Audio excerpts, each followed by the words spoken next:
Bom dia, boa tarde, boa noite. Como eu prometi para vocês, eu estou gravando a aula, né? E para a gente poder começar a trabalhar hoje, a gente vai começar a trabalhar a parte de alimentação. Vocês viram a parte de respiração nas aulas anteriores. E então hoje a gente começa com essa parte de metabolismo e tudo mais. Eu decidi inverter um pouquinho a ordem, porque primeiro eu vou falar de alguns elementos e depois na próxima aula eu volto a falar com vocês a respeito dos desvios metabólicos, doenças metabólicas, tá? Então, se vocês olharem aqui hoje na tela, deixa eu tirar minha câmera aqui. Se vocês olharem aqui na tela agora, né, nós temos aqui a parte de carboidratos, que é o que a gente vai começar a trabalhar hoje, né? Então, no final das contas, o que são esses carboidratos? Muita gente coloca como carboidratos sendo moléculas orgânicas que apresentam sua composição carbono, hidrogênio e oxigênio. Algumas pessoas tratavam antigamente como sendo hidratos de carbono. Por quê? Porque se vocês separarem aqui na molécula que foi colocada embaixo, aqui vocês vão ver que tem uma molécula de água, né? No final das contas, se vocês olharem a composição básica, seria a água e mais o carbono. Então, antigamente as pessoas trabalham como sendo hidratos de carbono, como se você juntar acaba virando carboidrato. Um outro nome que a gente acaba considerando também, ao invés de carboidratos, são glicídios, tá? Então, infelizmente, não existe um nome melhor, vamos dizer assim, para isso, tá? Então, vamos ficar com essa definição de que seria realmente uma composição, uma molécula composta de carbono, hidrogênio e oxigênio, tá? Geralmente na composição de carbono e oxigênio, assim, números iguais e o dobro de hidrogênio, tá? Aqui a gente tem como um exemplo a chamada molécula de glicose. A terminologia, errei aqui a escrita, né? Mas depois vocês corrijam aí no slide. A terminologia, sempre para carboidrato, a gente vai utilizar o termo ose. Então daí o nome a gente está chamando, por exemplo, de glicose, né? E assim por diante. A gente vai colocar vários outros termos aí ao longo da aula de hoje. Daí vocês vão reparando que todos eles vão sempre terminar com ose, tá? E a pergunta que todo mundo sempre faz para mim: todo carboidrato é doce? Não, nem todo carboidrato é doce. É o caso, se você colocar um pedaço de batata na tua boca e você ficar mastigando, você vai ver que não é doce a batata. É a mesma coisa se vocês pegarem celulose, um pedaço de papel. Um pedaço de papel nada mais é do que um pedaço de uma árvore, um pedaço de celulose. E que a partir do processo de fotossíntese você vai gerar a glicose, essa glicose vai se transformar num polímero, e esse polímero se transforma na celulose, tá? E no caso da celulose, se vocês colocarem um pedaço de papel na boca, ele é doce? Não é, né? A gente vai ver, né, outros carboidratos que a gente vai falando ao longo da aula. Então, nem carboidrato não é sinônimo de doce. E também esse carboidrato não é sinônimo de caloria. Todo mundo fica raciocinando que carboidrato, eu estou jogando calorias no meu corpo. Não, tá? A gente vai ver que não é todo carboidrato que vai te gerar calorias também, tá? Antes disso, vamos dar uma classificada, vamos tentar entender como é que a gente vai chamar esses carboidratos. Existem dois tipos de classificação. Um deles, considerando uma única molécula de carboidrato, você pode ter a variação, como vocês podem ver aqui, pelo número de carbonos, né?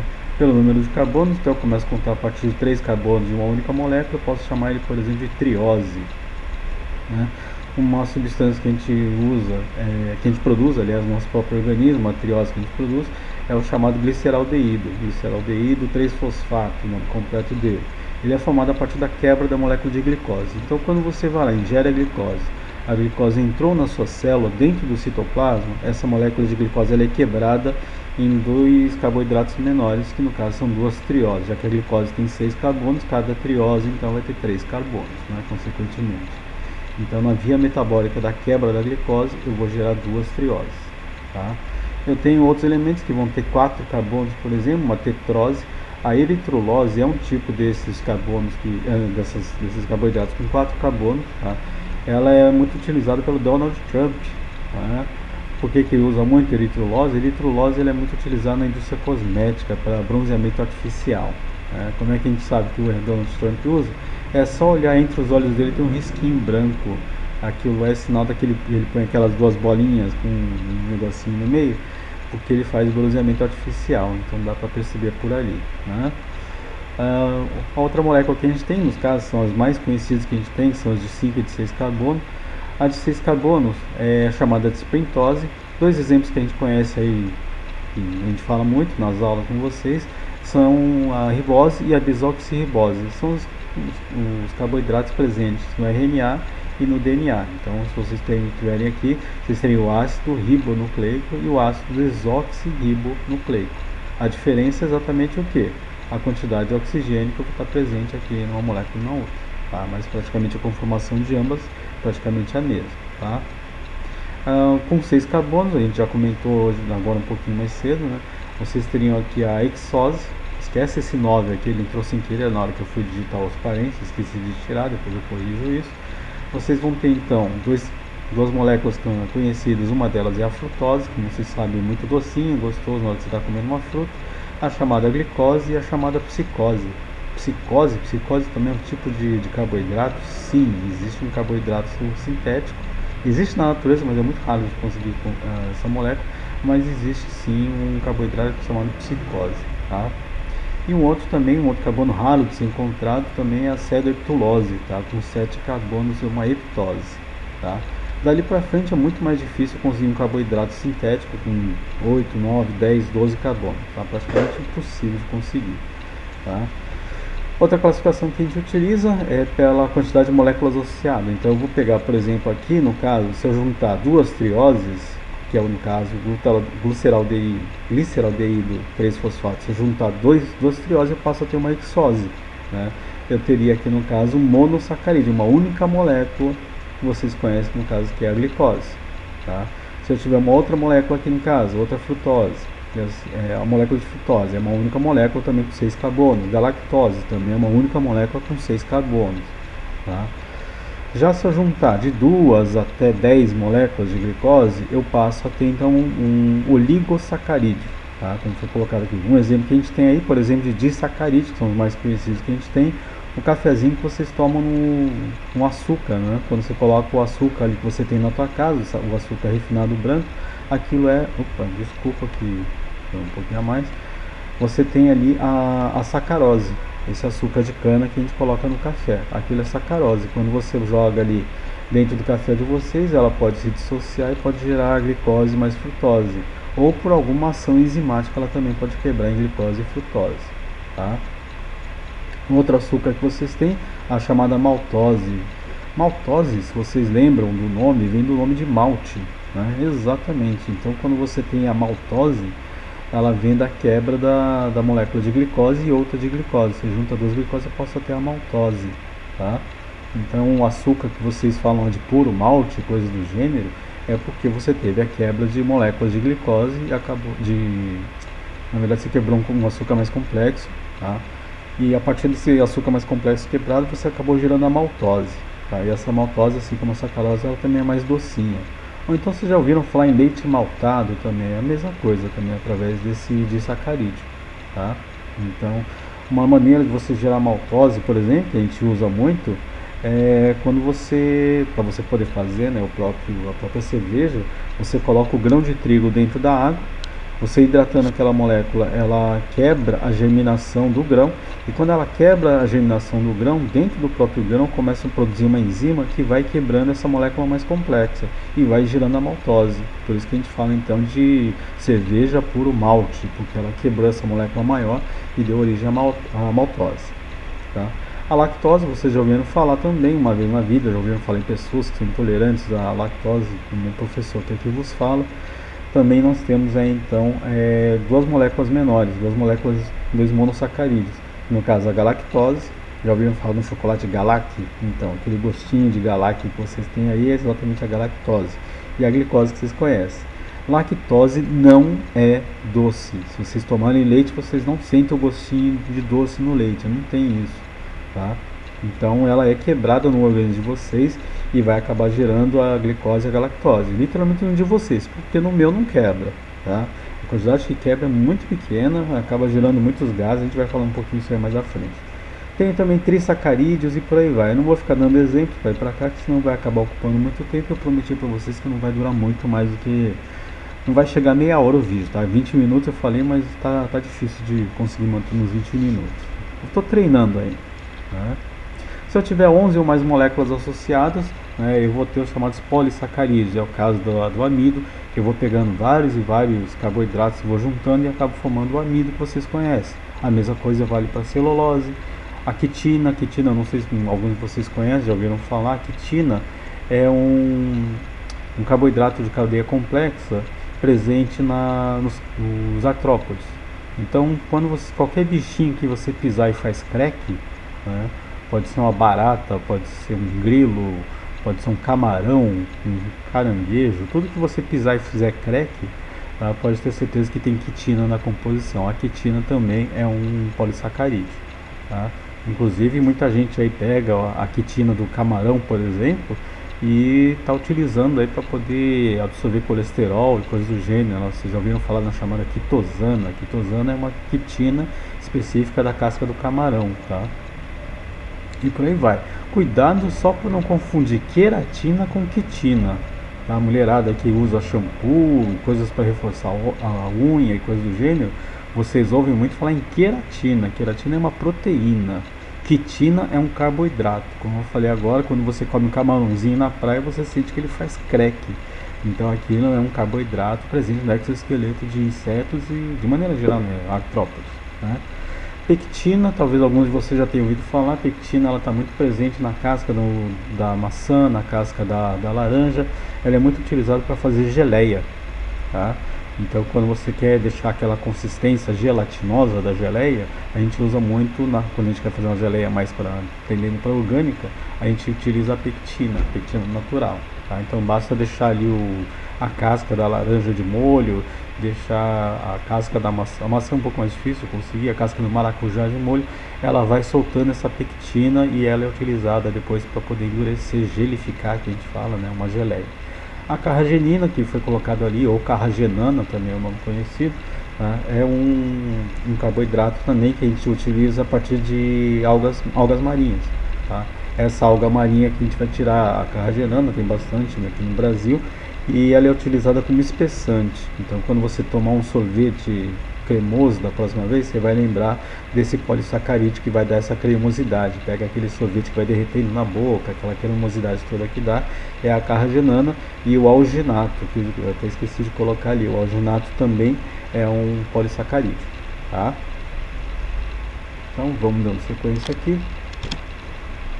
Digestão e absorção. Onde se dá a digestão, né? E onde se dá a absorção desses elementos?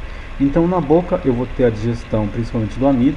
Então, para você ter a digestão do amido, você tem que estar mastigando, porque a superfície de contato, quanto mais você mastiga, mais vai entrando em contato o amido com essa enzima. Essa enzima é chamada de amilase, ela está presente na saliva da gente, tá?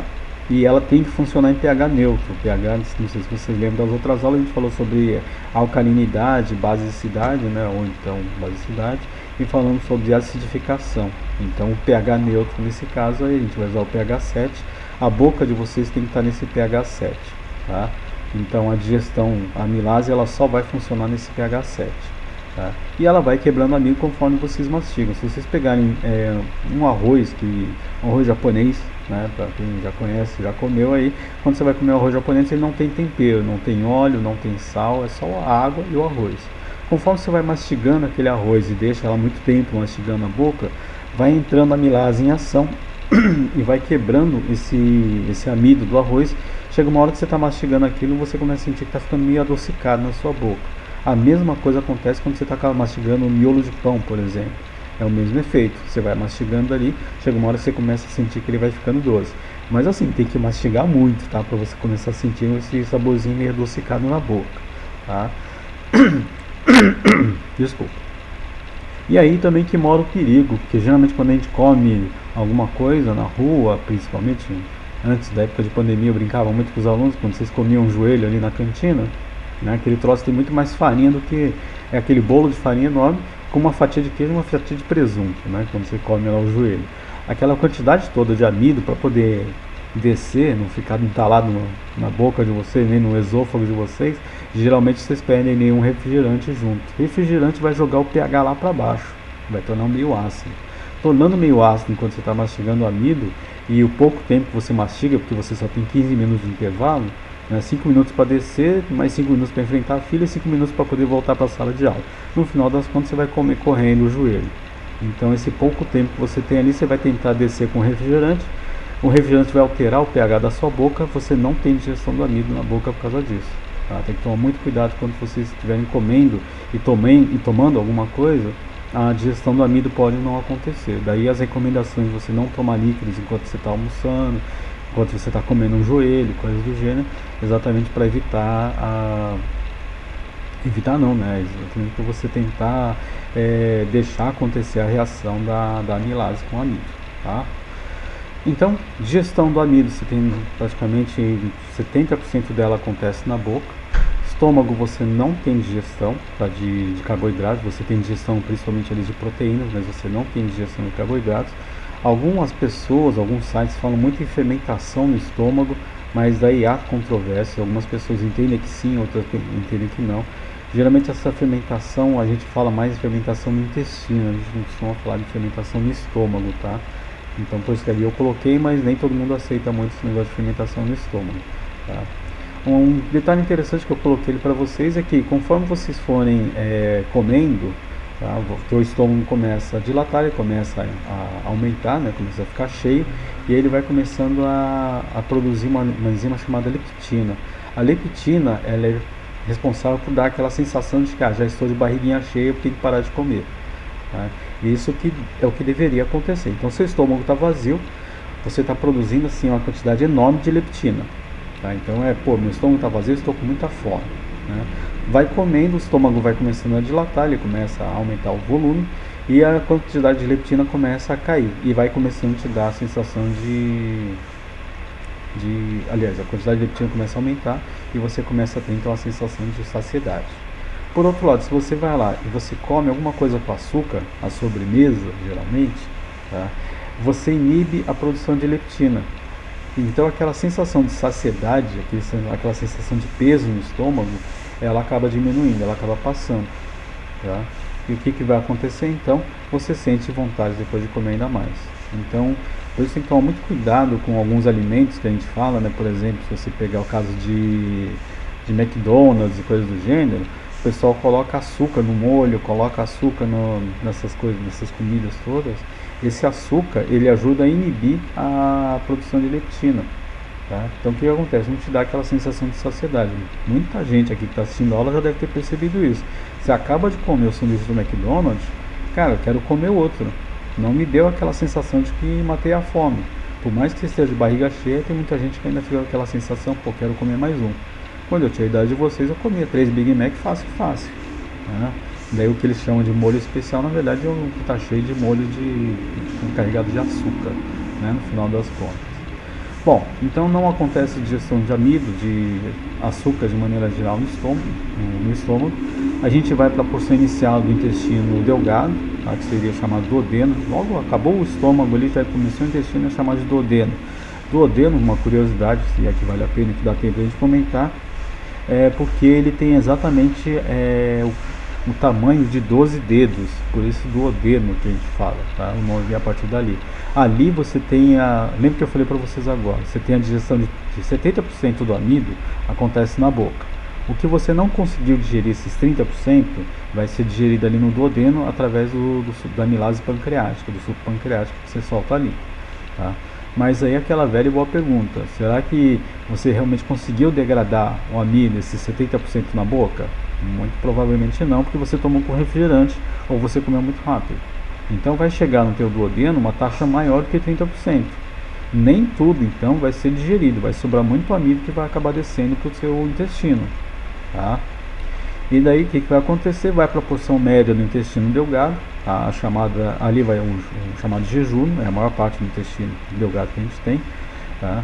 Ali vai acontecer a secreção de maltase e de lactase, que eu acabei de falar para vocês que o professor que aqui vos fala não tem lactase sendo produzida em grande quantidade. Eu sou intolerante à lactose, daqui a pouco a gente vai conversar sobre isso. E ali vai ser secretada a maltase, então a maltase vai ajudar a quebrar a maltose, a lactase vai ajudar a quebrar a lactose. Tá? É ali onde vai acontecer então a digestão desses carboidratos. Ali também ainda vai continuar a ação da amilase pancreática, né, porque ele vai descendo junto com o amido pelo intestino, mas como eu falei, dificilmente o amido todo vai ser quebrado. Tá?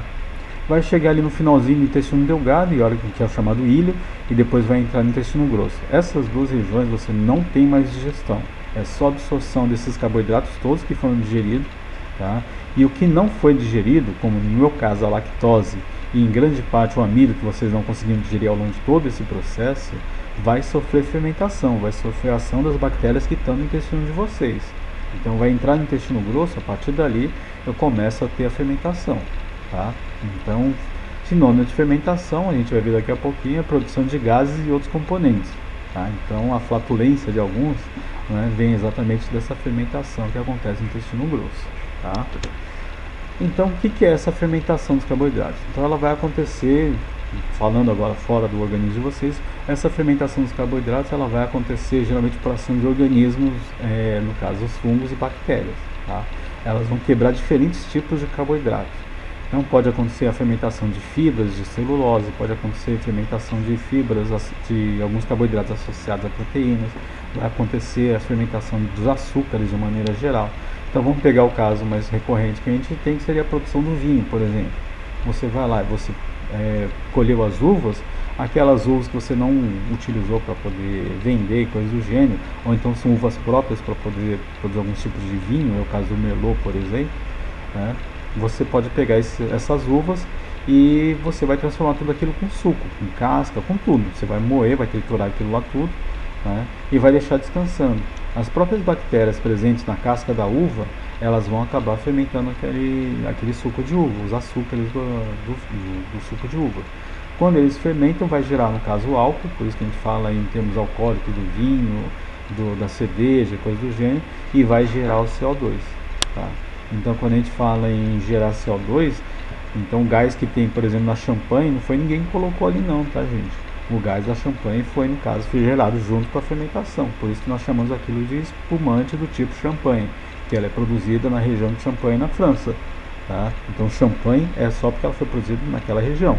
O resto que não é produzido naquela região, aquilo lá já vai ganhar um outro nome, a gente chama de espumante. Praticamente a mesma coisa, mas a gente chama de espumante, tá? Em vez de usar a uva, posso estar utilizando, por exemplo, a maçã. No caso da maçã, o que eu vou produzir? Eu vou produzir a chamada cidra, tá? Vou produzir aquele suquinho um pouco mais ácido, bastante adocicado ainda, mas é o mesmo processo. Eu vou gerar CO2, e esse CO2 vai ficar aprisionado na garrafa, vai dar aquela pressão, vai dar os gases e vai dar o teor alcoólico da bebida, tá?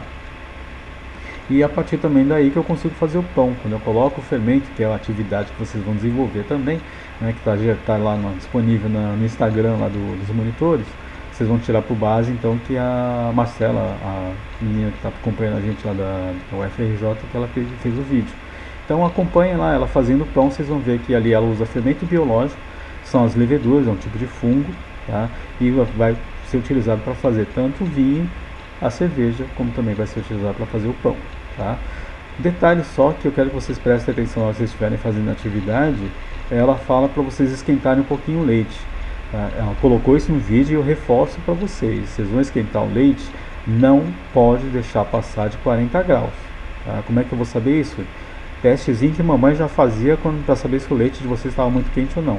Coloca no dorso da mão e vê se está muito quente. Se estiver muito quente, esquece, tá? Porque você vai matar a levedura. Então não pode passar a gente costuma deixar em torno de 35 graus, 33, 35 graus, que é a temperatura ótima para o fermento trabalhar, e a temperatura que a manteiga, a margarina vai derreter. Se passar disso, você vai matar a levedura, teu pão não vai crescer, tá? Tomem cuidado com isso.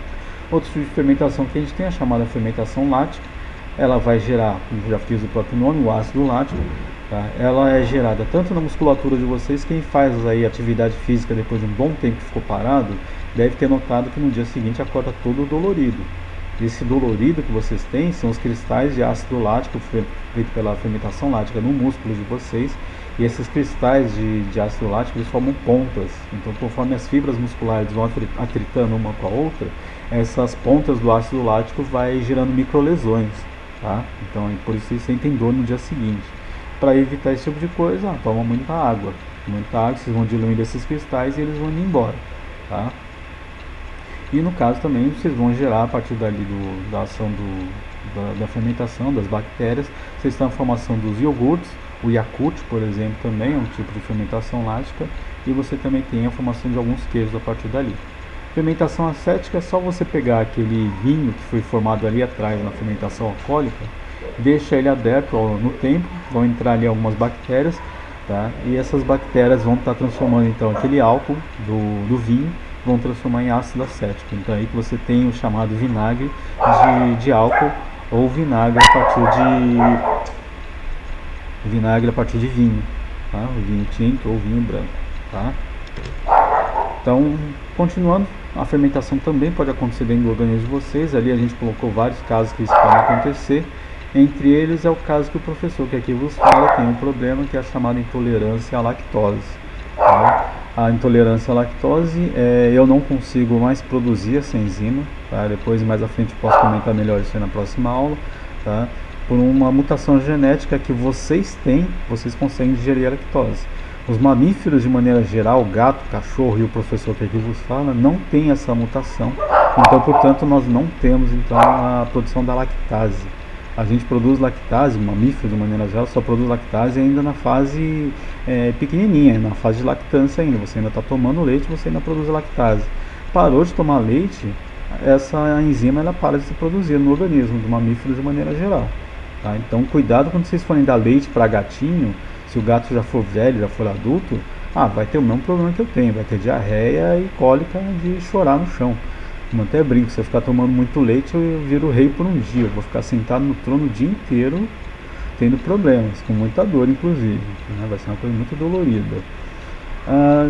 Outra coisa que pode acontecer também, como eu falei agora para vocês, é o amido, né? O amido que não foi digerido na boca, não foi digerido no duodeno, nem no resto do intestino, ele vai ser fermentado no intestino grosso. Isso pode gerar muitos gases também, tá? Então aquela história de que refrigerante gera gases, não é só refrigerante, o refrigerante também gera gases, mas a fermentação do amido também, tá? E alguns tipos de fibras mais complexas, mais difíceis de serem quebradas, inclusive algumas fibras vegetais, tá? É o caso, por exemplo, da cevada. Aqui no Brasil a gente não costuma comer muita cevada, mas aveia, por exemplo, o trigo, o repolho, vocês podem ver que a fibra do repolho ela é bem rígida, bem difícil de você ficar quebrando, né? A couve-flor, o feijão, tanto a casca quanto o miolo do feijão é um carboidrato mais complexo, mais difícil de ser quebrado. A cebola também vai gerar gases e assim por diante. Então o alho também, né? Então tudo isso aí são materiais que vão gerar no final das contas a fermentação do intestino, tá? As funções metabólicas associadas geralmente à alimentação que a gente tem dos carboidratos, a diabetes, e também aqui o professor que vos fala, além de ser intolerante à lactose, também é diabético, né? Mas a gente vai ver numa aula específica, mais à frente, a próxima aula, eu vou conversar para vocês um pouquinho mais aí o que acontece no caso diabético. Diabético, o pessoal fala muito que tem diabetes tipo 1 e diabetes tipo 2. Não, existem alguns tipos a mais aí nessa brincadeira, tá? O hipertiroidismo e o hipotiroidismo são disfunções metabólicas, na verdade, elas vão estar influenciando em vários fatores, entre eles na absorção dos nutrientes, na velocidade de alimento no trânsito intestinal, várias outras coisas aí, tá? A obesidade também, no final das contas, também não existe um tipo de obesidade, existem vários tipos de obesidade, todas elas reguladas por hormônios, tá? Então, e muitas delas podem desencadear diabetes, muitas delas podem desencadear hipotiroidismo, né, no caso, ou então o contrário, quem às vezes vira diabético pode virar obeso depois. Quem já tem hipotiroidismo acaba também tendo problemas de obesidade mais à frente, e assim por diante. A compulsão pode gerar também qualquer um desses fatores acima, tá? Compulsão, no caso, ela tem mais a ver com problemas na produção de neurotransmissores, é como as pessoas veem o corpo delas, ou então como elas lidam com determinadas emoções, né, e coisas do gênero. A gente vai conversar isso melhor na próxima aula. E as chamadas intolerâncias e alergias. Intolerância é o meu caso, como eu falei, em relação à lactose, tá? Alergia, eu tenho alergia ao leite? Não, eu não tenho alergia ao leite, tá? Se eu tivesse alergia ao leite, conforme eu fosse tomar o leite, eu poderia morrer com um fechamento de glote, tá? Isso comigo não acontece, eu só tenho a intolerância que eu acabo indo para o banheiro e ficando muito mais tempo ali do que deveria, com diarreias e cólicas, né?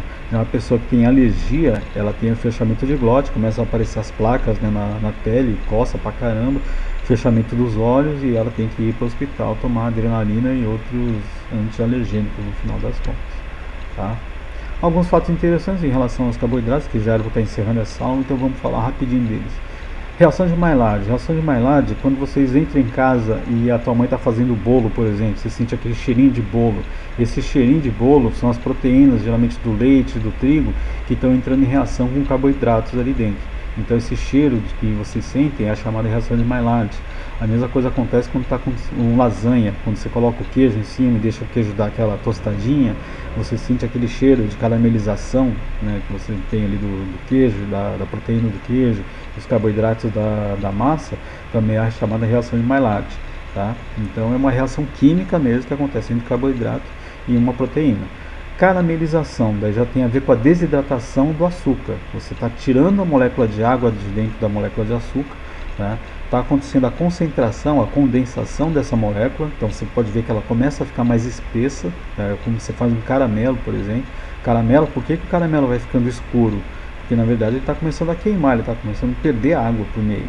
Tá? Então conforme ele vai perdendo água, vai evaporando a água, ele vai ficando mais escuro, ele está começando a queimar, e ele vai ficando mais condensado, vai ficando mais duro, né? E até ter a efetivamente polimerização. Você pode ver quando você deixa esfriar o caramelo, ele fica até duro. Você pode até fazer brincar com o caramelo na forma de pirulito e coisas do gênero, tá? Então isso é a reação de caramelização. Quando você vai fazer um pudim, você quer um pudim caramelizado, então você vai colocar o açúcar no fundo da forma ali e vai fazer a caramelização, a desidratação do açúcar ali. Amido, o amido na verdade é um complexo um pouquinho, né, maior do que só um açúcar que a gente fala. Na verdade é um polímero que a gente tem ali que assume duas formas, tá? Que é a chamada amilose e a chamada amilopectina. Uma vai formar uma cadeia toda ramificada, que é a amilopectina, e a amilose ela vai formar uma cadeia reta que se curva tudo mais, mas ela não ramifica. Tá? A amilose ela não é solúvel em água e a amilopectina ela é solúvel em água.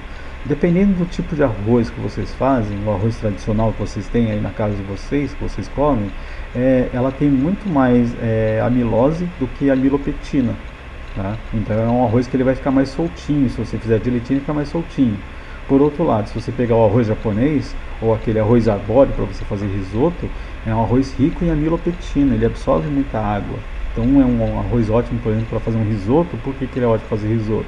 Ele vai absorvendo, se você colocar em vez de água, coloca caldo de frango, caldo de carne, ele vai absorvendo isso aí dentro do grão de arroz e vai incorporando esse sabor dentro do prato, tá?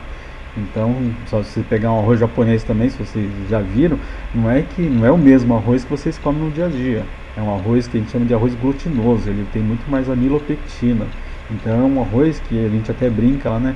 Ele forma o chamado Unidos Venceremos, né? Ele vai juntando ali um arroz no outro, gruda e não solta mais. Tanto que quando eu era criança, acabava a cola, quando eu era moleque, usava o grãozinho de arroz da minha casa para poder colar, né? Então aquele bolinho que você come no final do ano, né? Quem conhece a tradição japonesa é chamado mochi, ele é feito com um arroz glutinoso, um arroz rico em amilopectina, tá? E só para finalizar, eu tenho dois termos ali, a chamada gelatinização e a gelificação. Gelatinização é o que a gente faz com o arroz, quando a tua mãe frita o arroz antes de poder cozinhá-lo propriamente dito. Ela coloca ali a pastinha de alho na panela, depois que já esquentou aquele alho e tudo mais ali, já soltou o aroma, ela joga o arroz em cima, o arroz seco, e aquela temperatura do óleo, daquele pouquinho de água que ficou ali do alho, às vezes quando ela lava o arroz também fica aquele pouquinho de água entre os grãos, aquela temperatura leve e a formação daquele vaporzinho do óleo, do alho, etc., acaba formando uma camada em volta do grão de arroz, e essa camada é o que a gente chama de gelificação do amido. Tá? E daí quando você joga a água, aquela água vai entrar mais lentamente dentro do grão e acaba transformando aquele arroz num arroz mais soltinho. Então tem uma técnica para fazer arroz soltinho, na verdade você tem que fazer essa gelatinização antes. Por outro lado, se você já usa o arroz parboilizado, o parboilizado já é feito de fábrica. Ele toma um banho de vapor para depois ter as vitaminas aderidas a ele. Então esse banho de vapor já forma essa gelatinização, tá? E a incorporação de algumas vitaminas, nessa brincadeira, poucas, né? Mas um pouquinho ali de vitaminas. Então ele já sofre o processo de gelatinização. Por isso que não tem muito como errar o arroz parboilizado. Ele sempre vai ficar soltinho por causa dessa técnica da gelatinização.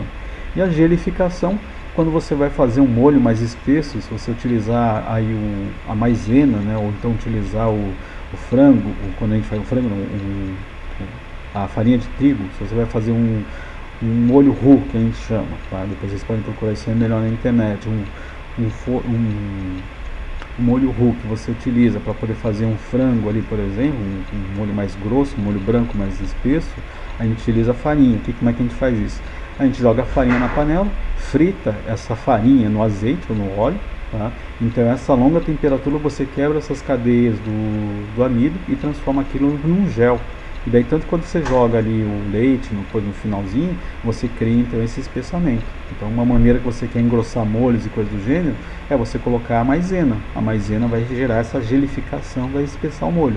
Por outro lado, se você quiser fazer esse molho roux, molho branco com farinha, você frita a farinha antes de você colocar ali o leite propriamente dito, tá bom? Essas são algumas curiosidades, mas a gente pode conversar um pouquinho melhor essas coisas quando a gente voltar na aula síncrona, tá? Espero que vocês tenham gostado. Deixa eu desligar aqui a minha apresentação, colocar a minha câmera. Espero que vocês tenham gostado, tá, das curiosidades. Pena que é uma aula só, não dá pra gente conversar muita coisa. Mas como eu falei, na próxima aula 5, quando a gente tiver aqui, vai ser só ano que vem, a gente volta a conversar sobre essas coisas, anotem as curiosidades. Já deixei uma atividade para vocês ali, deve estar saindo agora de tarde, umas 4, 5 horas da tarde, deve estar saindo para vocês a atividade.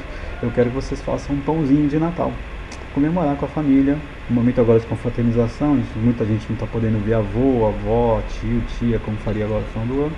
Então vamos tentar fazer uma confraternização em casa com pai, mãe, filho, tio, sobrinho, quem mora junto com vocês aí, sem aglomeração, tá, gente? Não vai ficar chamando gente para fazer isso em casa com vocês. Mas a Marcela, que trabalha lá com a gente, ela deixou essa receita e gostaria muito que vocês fizessem. E o detalhe é que depois vocês vão postar isso como atividade. Então vocês vão filmar coisas do gênero, filmar, usem a criatividade para vocês entregar essa atividade, ver o que vocês vão fazer. Tá legal? Que Deus abençoe vocês, espero que vocês tenham gostado e depois a gente conversa mais, tá bom? Até mais, gente.